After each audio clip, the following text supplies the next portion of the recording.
If you didn't know, I recently turned 30. I used to think 30 was so old. Little did I know I'd still look pretty much the same, and in my heart I still feel like I'm 21. For most people who don't really know me, I may look like I have my together. I'm happily married, I'm a full-time model, and I rarely show the negative aspects of my life. Well, now you're about to find out everything I went through in my 20s and what I learned. It's 2013, I'm 20, and I absolutely hated my life. Yes, hated. I had a terrible relationship with my family, wasn't really on speaking terms, and to top it off, I was in a physically and emotionally abusive relationship. During this time, I was easily controlled. I mean, that's all I knew. I had to be a good listener, observant, and walk on eggshells constantly. Whilst enduring all that crap, I was a full-time uni student and I had 2 part-time jobs. I worked as a catering assistant in John Lewis, mainly as a dishwasher, and also worked in a small Korean supermarket as a cashier. How did I get through all of that? Honestly, I just did. We all have this survival mode button in us and we turn it on whenever we need to. Was I scared? Yes. Was I depressed? Yes. Not to mention, I was ill a lot and went to the GP almost weekly. 2014, I finally had the guts to end my toxic relationship. How did it happen? Well, I started to love myself more, and I wanted to graduate from uni with a good result, seeming as I was paying for everything. Also, I just wasn't scared of him anymore. I thought enough is enough. I ended up trying to make amends with my parents and move back to theirs. Honestly, it was difficult because of our broken relationship, but I had to finish my final year. I had to endure it. I had to also endure the people at my uni. Because I was ill and tired most days, a lot of people assumed I was lazy. No one wanted to be in a group with me. No one knew what I was going through. So advice, be kind to everyone and don't assume things. Ask. Was it good to endure a lot? No. It really messed up my mental health. Would I do things differently? Yes. I should have spoken my mind more. After graduating, life started to look a bit brighter. I had my new relationship and it wasn't so toxic. Even though my skin was a disaster and I was extremely insecure about it, I was passionate about acting and modeling, and I knew that this is what I wanted to pursue in the future. So I did. I joined several agencies, did a few extra jobs and model jobs. I did unfortunately encounter a disgusting photographer, but that story is for another time. 2015, I moved into my boyfriend's apartment. This time I was working in the menswear department at John Lewis, and I carried on working as an extra and freelance model. Did I feel like my life had improved at this point? Well, I did make a 5-year plan, and somehow in my mind I thought I could get my driver's license, car, and money for a house by the time I'm 26 or something. There's a lot I thought I could do within 5 years, and I kept rushing myself and thinking I'm a failure if I don't tick my list off. It all stems from childhood criticism and feeling like I'm not good enough. At 22, I felt like I missed out a lot during uni and before uni. I wanted to have fun, and even though so many traumatic things happened to me, I just buried it with alcohol, with my relationship, and just by pretending to be fine, when really, I should have gone to see a therapist. But listen, if you're 22, slow down. You have time. I'm 30 now and don't have a house or a driver's license yet, and that's okay. We all do things at our own pace. 2016, I was ready to improve my life further. I traveled as much as I could because traveling was the one thing that helped get rid of stress temporarily. Extra work was fun, but I studied drama so that I could act, be on screen. A few people asked me why I don't do modeling in Asia. Honestly, I thought I couldn't. I thought I didn't fit the standards. I kept listening to toxic people and doubted myself. How on earth could I be a proper international model? It's funny because I actually thought 23 was old, and I also thought I wasn't thin enough.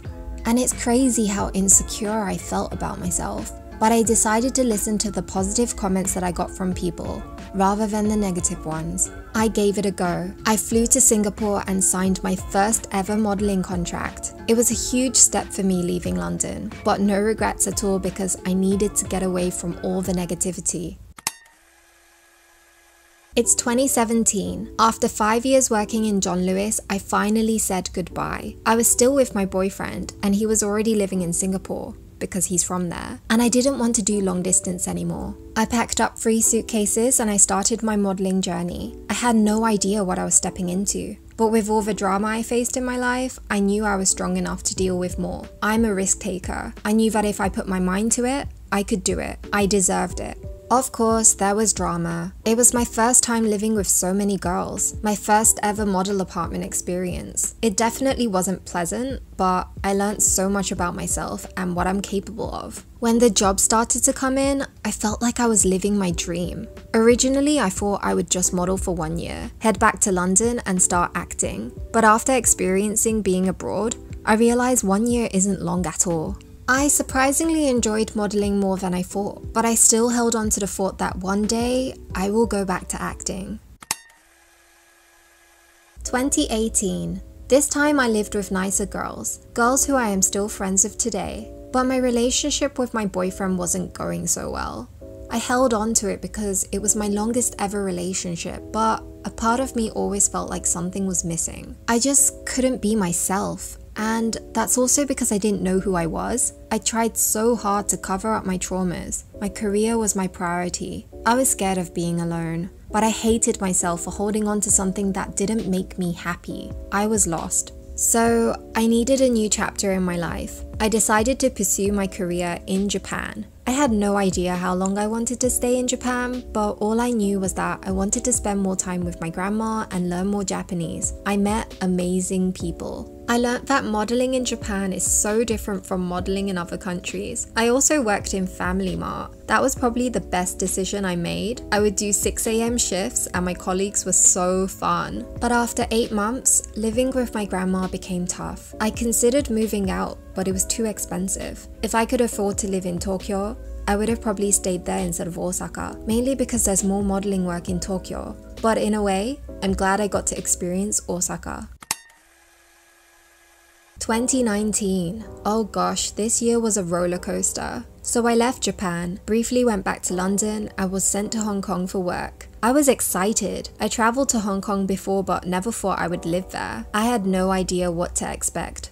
But my experience was bad from day one. My agency wasn't that nice. I didn't get much work. My 6-year relationship was crumbling, so I ended it, and I fell for someone who completely deceived me. I guess this was the year I truly felt alone. So I ruined my health, drank alcohol every weekend and stayed out until it was daylight outside. I did have nice roommates luckily, but the one thing that made me happy was alcohol. When I got tired of crying myself to sleep, I decided to go back to Singapore. Singapore saved me.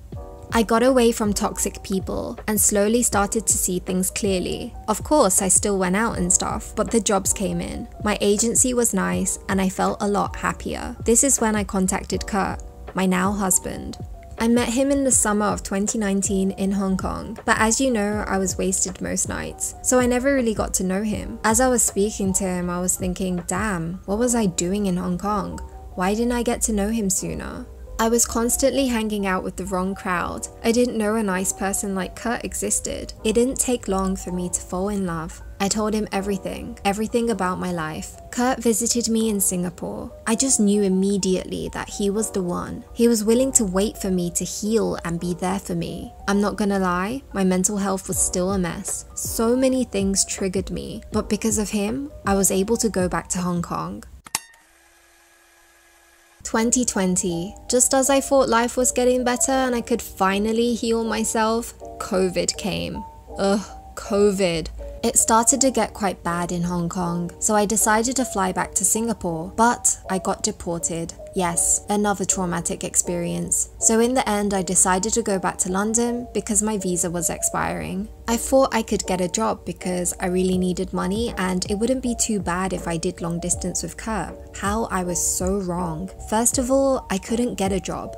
COVID decided to spread rapidly when I moved and jobs were too busy firing people instead of hiring. Secondly, I wasn't welcome back home at all. I stayed in my room every day. My depression came back.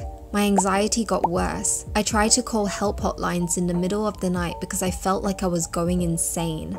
I knew it was a mistake going back home, but what could I do? I didn't have a job. I desperately needed to get out, but friends were busy as well, occupied with their own issues. I felt like I had no one. If I didn't have Kurt calling me every day, I don't even know how I would have survived. So finally, I calculated my money, and in the end, the best option was for me to go back to Hong Kong, and this time definitely with a different agency. I was lucky, one agency accepted me, but it took 3 months to get my visa and I had to wait for Hong Kong to cancel their lockdown. I packed up absolutely everything in my room and shipped it to Hong Kong. It was difficult, like finally leaving and not looking back, but I had to do it. I had to be strong. I left London. I needed to sort out my life, and so my YouTube journey began. I created this channel because I wanted to find myself, express myself, be on track, and open doors to new things. It's something I wanted to do for a long time. Kurt was supportive as always, and so he popped the question, making my year end on a good note. 2021. This year things were looking a bit brighter. We got married, ended up on Apple Daily and View TV, and because of this my YouTube channel got more exposure. So I tried to put as much effort as I can making videos. It was challenging, editing, filming, thinking about what to do whilst healing my mental health and gut health, but I loved making videos. I also became a part-time kindergarten teacher, which enabled us to move out of our very tiny nano apartment and move into this slightly bigger apartment. I've always struggled financially. I've been independent since 18 and thankfully I've always been good at saving money. But it's tough, especially when your dream is expensive and you don't want to give it up. I was thinking deeply if I should give up modeling and do teaching full time.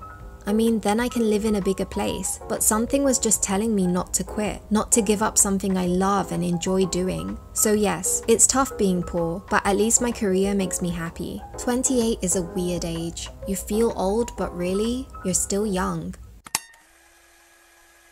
2022. COVID regulations in Hong Kong became, how can I put this? Bad for everyone's mental health. A few people I knew started leaving Hong Kong. It put a strain on our marriage because I suddenly felt like I needed to leave as well. Especially when I got fired for not being vaccinated. I was worried. I thought, how am I gonna pay for rent? Kurt was stressed. No job, no money. I started to feel very anxious. Also, I really loved teaching at my school. I loved my students, and I suddenly had to leave without saying a proper goodbye. I also got COVID.